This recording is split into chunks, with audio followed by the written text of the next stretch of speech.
Hello everyone मु सुशांत आपको स्वागत करुच्ची आपणकर प्रिय यूट्यूब चैनल स्मार्ट ओडिया को। तो पिलामाने तुम सप्तम श्रेणी वार्षिक परीक्षा 15 मार्च रु आरंभ होगा जाऊँगी। प्रथम दिन तुम भाषा परीक्षा रही जोटा कि ओडिया कौच। तो चलो से परीक्षा किसी प्रश्न उत्तर देखने जहाँकि तुम एग्जाम बहुत हेल्पफुल हो।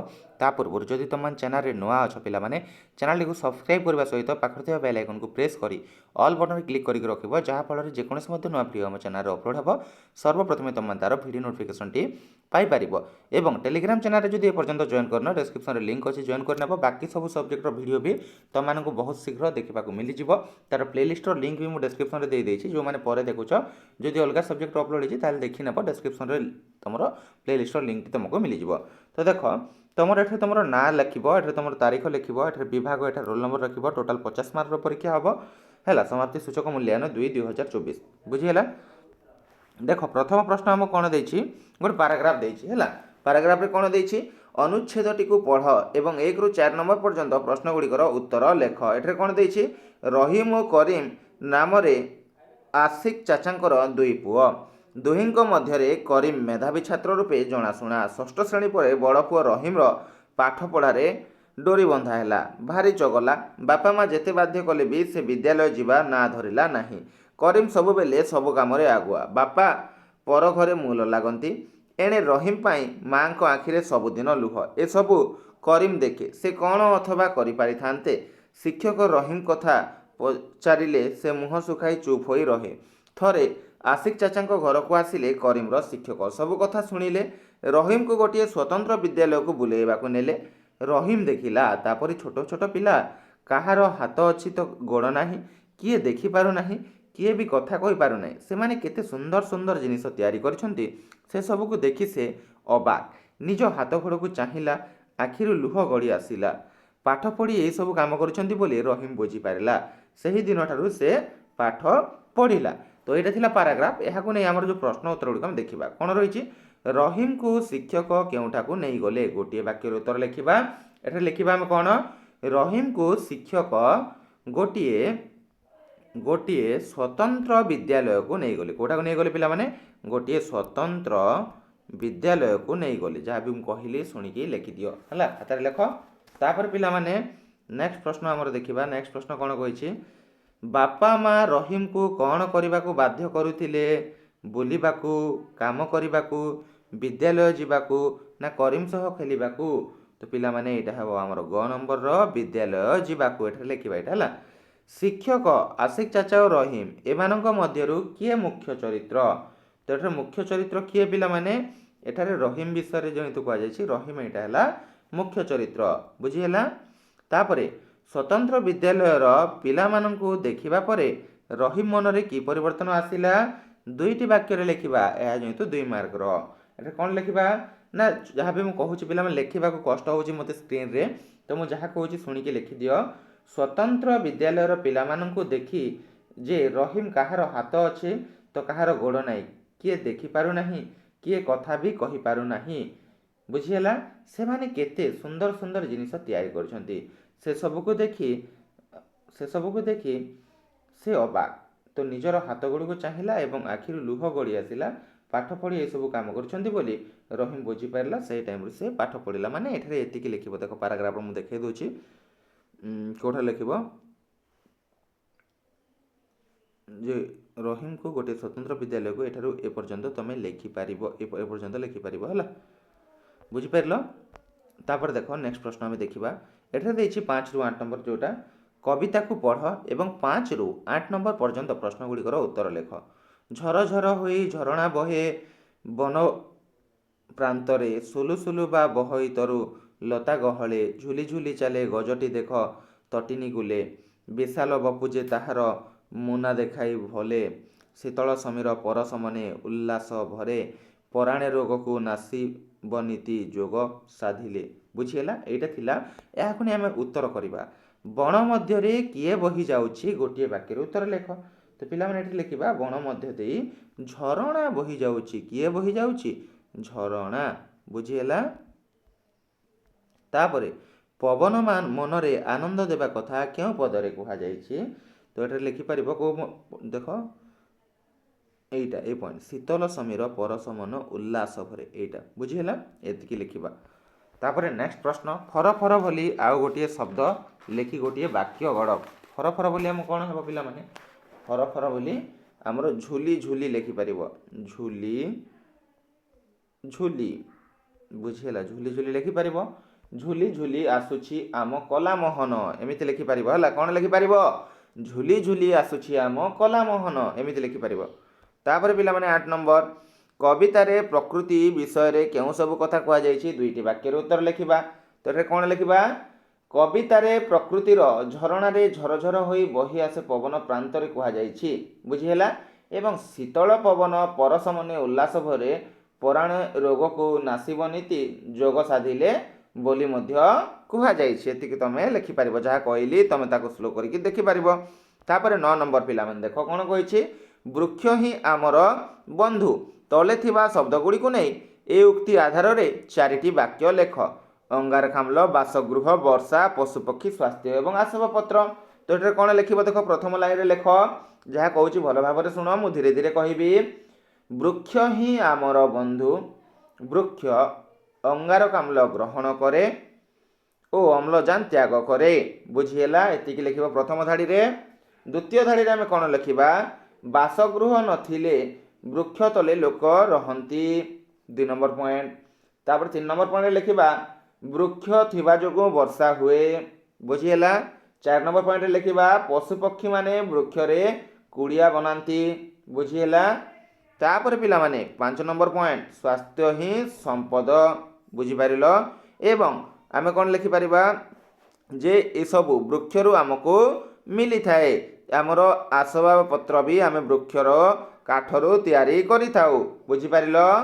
ତାପରେ ପିଲାମାନେ ଆମର 10 ନମ୍ବର ଦେଖିବା କ'ଣ କହିଛି? ଶୂନ୍ୟସ୍ଥାନ ପୂରଣ କରି ଦରଖାସ୍ତଟିକୁ ସମ୍ପୂର୍ଣ୍ଣ କର। ଏଠାରେ ରହିଲା ମାନନୀୟ ଶ୍ରୀଯୁକ୍ତ ଡଟ୍ ଡଟ୍ ଡଟ୍ ବିଦ୍ୟାଳୟ। ଏଠାରେ ଲେଖିବ ତମ ସ୍କୁଲର ନାଁ ଲେଖିବ ହେଲା। କ'ଣ ଲେଖିବ? ଯାହାର ଯେଉଁ ସ୍କୁଲ ସେଇ ସ୍କୁଲର ନାଁ ଏଠାରେ ଲେଖାଯିବ ହେଲା। ତାପରେ ମହୋଦୟ ଡଟ୍ ଡଟ୍ ଡଟ୍ ସମୀପେଷୁ ଏଠାରେ କିଛି ଲେଖିବାର ନାହିଁ। ଏଇଟା ବ୍ଲାଙ୍କ୍ସ ନୁହେଁ, ଏଇଟା ଏମିତି ଲେଖାଯାଏ ହେଲା। ତାପରେ ବିଷୟ ବିଷୟ କ'ଣ ଲେଖିବ? ଏଇଟାକୁ ଦେଖିଲେ ଯଦି ଲେଖିବ ଏଠାରେ କ'ଣ ଲେଖିବ? ବହିରେ ଭିତରକନିକା ବିଷୟରେ ଅନେକ କଥା ପଢ଼ିବୁ ବୁଝିହେଲା। ଏତିକି ଲେଖିବ। ତାପରେ ପିଲାମାନେ ଏଠାରେ ଲେଖ। ଦେଖ କ'ଣ ଲେଖିଛି? ନିବେଦନର ଅଭିପ୍ରାୟ ଏହିକି ଆମେ କେଉଁ ଶ୍ରେଣୀର ଛାତ୍ର ତମମାନେ? ଏଠାରେ ଲେଖିବ ସପ୍ତମ ଶ୍ରେଣୀର ଛାତ୍ରଛାତ୍ରୀ ଅଟୁ। ଆମେ ବହିରେ ଭିତରକନିକା ବିଷୟରେ ଅନେକ କଥା ପଢ଼ିଛୁ। ଆମେମାନେ ଭିତରକନିକା ବିଷୟରେ ଆହୁରି ଅଧିକ ଜାଣିବାକୁ ଆଗ୍ରହୀ। ତେଣୁ ଆମେ ସମସ୍ତେ ଭିତରକନିକାକୁ ଯିବା ସହ ସେଠାରେ କ'ଣ ପିଲାମାନେ ପଢ଼ିବାକୁ ଇଚ୍ଛା କରୁଛୁ ବୁଝିହେଲା। ଏହା ଆମମାନଙ୍କର ଆହୁରି କିଛି ନୂଆ ନୂଆ କଥା ଜାଣିବାରେ ସାହାଯ୍ୟ କରିବ। ଏଇଟା ତ ଅଛି। ଏଣୁ ଆପଣଙ୍କୁ ଅନୁରୋଧ, ଏଠାରେ କ'ଣ ରହିବ? ଅନୁରୋଧ ବୁଝିହେଲା। ଅନୁରୋଧ କରୁ କି ଆପଣ ଆମ କଥାକୁ ସଦୟ ବିଚାର କରି ବିଦ୍ୟାଳୟ ତରଫରୁ ପାଠ ପଢ଼ିବା ବା ବୁଲିବା ମାନେ ସେଟା ପାଠ ପଢ଼ିବା ବ୍ୟବସ୍ଥା, ଏଠି ପାଠ ପଢ଼ିବା ତ ହେବନି, ଭିତରକନିକା ଯିବା ବ୍ୟବସ୍ଥା କରାଇଲେ ଆମେ ଆପଣଙ୍କ ଠାରେ ଚିର ଉପକୃତ ହେବୁ। ଏଠାରେ ସ୍ଥାନରେ ତୁମର ଗାଁ ନାଁ ଲେଖିବ। ଏଠାରେ ତାରିଖ ଦେବ। ଇତି ଆପଣଙ୍କର ଲେଖିକି ଆପଣଙ୍କର ବିଶ୍ୱସ୍ତ ଏଠାରେ ଲେଖା ହେବ। କ'ଣ ଲେଖିବ? ଇତି ଆପଣଙ୍କର ବିଶ୍ୱସ୍ତ ନହେଲେ ଆଜ୍ଞାଧୀନ ଛାତ୍ରଛାତ୍ରୀ ଲେଖିକି ଏଠାରେ ତୁମେ ତୁମର ନାଁ ଗୁଡ଼ିକ ଯେଉଁ କେତେ ଜଣ ପିଲା ଅଛ ସେମାନଙ୍କର ନାଁ ଲେଖିବ। 2-3 ଜଣ ପିଲାଙ୍କର ନାଁ ଲେଖି ଦେବ ବୁଝିହେଲା। ତାପରେ ପିଲାମାନେ 11 ନମ୍ବର ଦେଖ କ'ଣ କହିଛି? ନିମ୍ନରେ ଦିଆଯାଇଥିବା ସଂଳାପକୁ ପଢ଼ି ବୁଝୁଥିବା କଥାଟିକୁ 4ଟି ବାକ୍ୟରେ ଲେଖିବା। ସୈନିକ କ'ଣ କହିଛି? ତୁମ ନାଁ କ'ଣ? ମିଲି। ମୋ ନାଁ ମିଲି। ଦିନେଶ ଭାଇ ସେ ପରା ମୋ ଭଉଣୀ, ଆଜି ତା ଜନ୍ମଦିନ। ସୈନିକ ବା ବହୁତ ଖୁସି କଥା।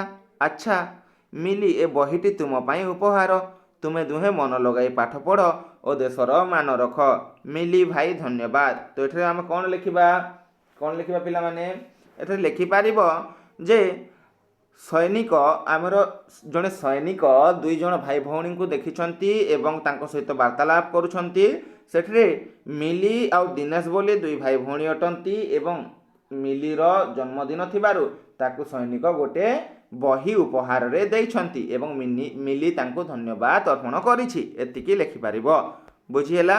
ତାପରେ ପିଲାମାନେ 12 ନମ୍ବର କ'ଣ କହିଛି? ନିମ୍ନଲିଖିତ ଉକ୍ତିଗୁଡ଼ିକୁ ପଢ଼ି ସରଳ ଭାଷାରେ ବୁଝାଇ ଲେଖ। ବାସ୍ତବିକ ବୀର କେବେ ପଛଘୁଞ୍ଚା ଦିଏ ନାହିଁ କି ନିଜର ଜୀବନ ଭୟରେ ଦେଶର ସ୍ୱାଭିମାନକୁ ବଳି ଦିଏ ନାହିଁ। ବୁଝିହେଲା? ତ ଏଠି କ'ଣ ଲେଖିବା? ଲେଖିବା ବାସ୍ତବିକ ବୀର ର ଅର୍ଥ ହେଉଛି ସତ କଥା ଯିଏ କହେ, ପଛଘୁଞ୍ଚା ଦିଏ ନାହିଁ କି ନିଜର ଜୀବନ ଭୟରେ ଦେଶର ସ୍ୱାଭିମାନକୁ ବଳିଦାନ ଦିଏ ନାହିଁ। ବୁଝିହେଲା? ଏତିକି ଲେଖିବ। 13 ନମ୍ବର, ନିମ୍ନଲିଖିତ ପଦଟିକୁ ପଢ଼ି ସରଳ ଭାଷାରେ ବୁଝାଇ ଲେଖ। କ୍ଷୁଦ୍ର ନର ବୁଦ୍ଧି ବଳେ ଜିଣିଛି ବସୁନ୍ଧରା। ଏଠି ଲେଖିବ କ'ଣ ଲେଖିବ? ଟିକେ ମନେ ପକାଇକି ଲେଖିଦେବ, ନହେଲେ ୟାର ଆନ୍ସର୍ ମୁଁ ଦେଇଦେବି ତୁମକୁ କେଉଁଠାରେ, ଆନ୍ସର୍ ଯେଉଁଟା ତୁମର ଟେଲିଗ୍ରାମରେ। ବୁଝିହେଲା?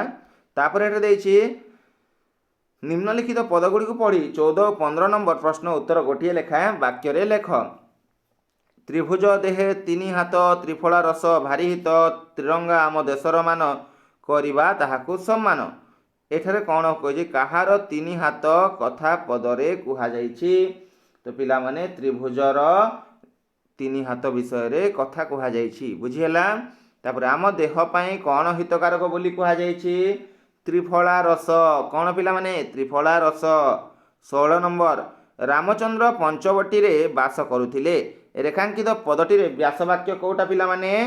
ଏଠାରେ ପଞ୍ଚବାଟୀ। ବୁଝିହେଲା? ତାପରେ 17 ନମ୍ବର, ଚକୁଲିଆ ପଣ୍ଡା ଅଲସ୍ୟ ହୋଇଗଲା। ରେଖାଙ୍କିତ ପଦ ବଦଳରେ ବନ୍ଧନୀ ମଧ୍ୟରୁ ଗୋଟିଏ ଶବ୍ଦ ବ୍ୟବହାର କରି ବାକ୍ୟଟିକୁ ଆଉଥରେ ଲେଖ ଯେପରି ଅର୍ଥ ସମାନ ରହିବ। ଏଠି ହେଉଛି ଦୁଃଖିତ, ଅଠିଲ, ନିଖଟୁ ଏବଂ କତରା। ତ ପିଲାମାନେ ଏଠି କ'ଣ ଲେଖିବା? ଦେଖ, ଅଳସୁଆ, ଅଳସୁଆର ସମାନାର୍ଥୀ ଶବ୍ଦ କେଉଁଟା? ନିଖଟୁ। ବୁଝିହେଲା? ଜଙ୍ଗଲରେ ପଶୁରାଜ ଅଛନ୍ତି। ପଶୁରାଜ ଶବ୍ଦ କାହା ପାଇଁ ବ୍ୟବହାର କରାଯାଇଛି? ଏଇଟା ଟିକେ ପଶୁରାଜ ଶବ୍ଦ ସିଂହଙ୍କ ପାଇଁ ବ୍ୟବହାର କରାଯାଇଛି। ହେଲା? ହରି ପାହାଡ଼ିଆ ରାସ୍ତା ପାର ହୋଇ ଗୋଟିଏ ପାଖରୁ ଅନ୍ୟ ପାଖକୁ ଯିବାକୁ ଚାହୁଁଛି। ନିମ୍ନରେ ଦିଆଯାଇଥିବା ପଦ ମଧ୍ୟରୁ ରେଖାଙ୍କିତ ଶବ୍ଦ ପାଇଁ ଠିକ୍ ଉତ୍ତରଟିକୁ ଲେଖ। ଏଠି କ'ଣ? ପାହାଡ଼ିଆ। ପାହାଡ଼ିଆ ଏଠି କ'ଣ ପିଲାମାନେ?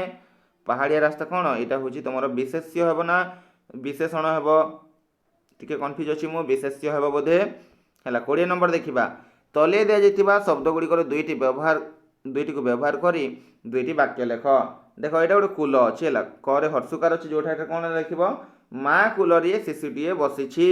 ହେଲା? ଏଇ କୁଲରେ କ'ଣ? ସମୁଦ୍ର କୂଳ ଉତ୍କଳ ଜନନୀ ଧୌତ। ଏତିକି ଲେଖିପାରିବ। ବୁଝିହେଲା? ତାପରେ 21 ନମ୍ବରକୁ ଆସ ପିଲାମାନେ। ମଣିଷ ଛୋଟ ହୋଇ ମଧ୍ୟ ସମଗ୍ର ଡେସ୍କ ଉପରେ ବିଜୟ ଲାଭ କରିପାରିଛି।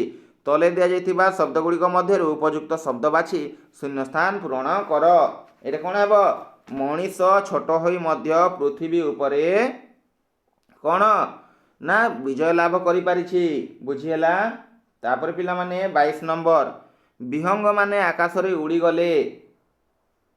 ବାକ୍ୟର ଅର୍ଥ ନ ବଦଳାଇ ରେଖାଙ୍କିତ ପଦ ପରିବର୍ତ୍ତେ ଆଉ ଗୋଟିଏ ଶବ୍ଦ ବ୍ୟବହାର କରି ବାକ୍ୟଟିକୁ ଲେଖ। ଏଠାରେ କ'ଣ ଲେଖିପାରିବା? ଯେ ପକ୍ଷୀମାନେ। ଏଠାରେ ଲେଖିପାରିବା ପକ୍ଷୀମାନେ। ହେଲା? ପକ୍ଷୀମାନେ ଆକାଶରେ ଉଡ଼ିଗଲେ। ଏତିକି ଲେଖିପାରିବ। ତାପରେ ପିଲାମାନେ କାନ ପାରିବା, ଏହାକୁ ବ୍ୟବହାର କରି ଗୋଟେ ବାକ୍ୟ ଲେଖିବା। କାନ ପାରିବା। କାନ ପାରିବାର ଗୋଟେ ଲେଖିବ ପିଲାମାନେ ନିଜେ। ହେଲା? ଟିକେ ସେଇଟା ଗୋଟେ କରିଦେବ। 24, ଯେପରି ନୂତନ ପୁରାତନ ସେହିପରି ପାପର କ'ଣ ହେବ? ପାପର ପୁଣ୍ୟ। ପାପର କ'ଣ ହେବ? ପୁଣ୍ୟ। ବୁଝିହେଲା? ତାପରେ ପିଲାମାନେ ନେକ୍ସଟ ପ୍ରଶ୍ନ 25 ନମ୍ବର, ସେମାନେ କଟକ ଯିବେ। ରେଖାଙ୍କିତ ପଦଟିର ବଚନ ଚିହ୍ନଟ କର। ଏଟା କ'ଣ ହେବ? ସେମାନେ। ସେମାନେ ହେଲା କ'ଣ? ବହୁ ବଚନ। ସେମାନେ କେଉଁ ବଚନ ପିଲାମାନେ? ବହୁ ବଚନ। ବୁଝିହେଲା? 26 ନମ୍ବର, ତରଣୀ। ଏହି ଶବ୍ଦର ଅର୍ଥ ବନ୍ଧନୀ ମଧ୍ୟରୁ ବାଛ। ତ ତରଣୀ ମାନେ କ'ଣ? ତରଣୀ ମାନେ କ'ଣ ପିଲାମାନେ? ଜଳ, ନଦୀ, ଯୁବକ ନା ନୌକା କହିବ। ହେଲା? ତରଣୀ ମାନେ ନଦୀ ହେବ ନା ନୌକା ହେବ ପିଲାମାନେ ଟିକେ କମେଣ୍ଟ କରିଦେବ। ନିର୍ଲୋଭ ପରି ଆଉ ଦୁଇଟି ଶବ୍ଦ ଲେଖ। ନିର୍ଲୋଭ ପରି ଆଉ ଦୁଇଟି ଶବ୍ଦ କ'ଣ ହୋଇପାରିବ? ନିଷ୍ପାପ। ନିଷ୍ପାପ। ହେଲା? ନିଷ୍ପାପ ଆଉ ଗୋଟେ କ'ଣ? ଆଉ ଗୋଟେ ଲେଖିବ ଯେମିତି ନିଷ୍ପାପ ଆଉ ଗୋଟେ ନିଷ୍ଠୁର, ଦୁଇଟି ଲେଖିପାରିବ। ହେଲା? ଦେଶାନ୍ତର, ଏହାର ଉପଯୁକ୍ତ ଅର୍ଥଟିକୁ ବାଛି ଲେଖ। ଦେଶରୁ ଅନ୍ତର, ଦେଶ ଓ ଅନ୍ତର, ଦେଶକୁ ଅନ୍ତର ନା ଅନ୍ୟ ଦେଶ। ତ ପିଲାମାନେ ଏହାର ସଠିକ ଉତ୍ତର କ'ଣ ହେବ? ଅନ୍ୟ ଦେଶ। ବୁଝିହେଲା? 29 ନମ୍ବର, ଗାଈଟି ପଡ଼ିଆରେ ଚରୁଅଛି। ଅତୀତ କାଳରେ ବାକ୍ୟଟାକୁ ବଦଳାଇ ଲେଖ। ଏଟା କ'ଣ ହେବ? ଗାଈଟି ପଡ଼ିଆରେ ଚରୁଥିଲା ହେବ। ଚରୁଅଛି ଜାଗାରେ ଚରୁଥିଲା ହେବ।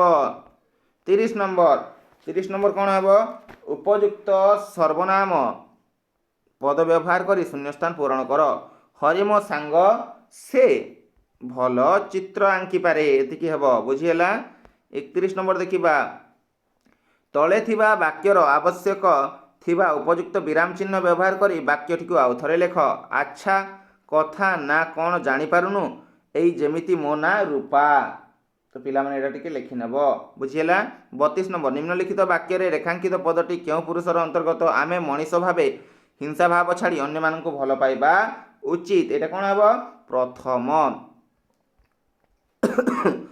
सॉरी पिला माने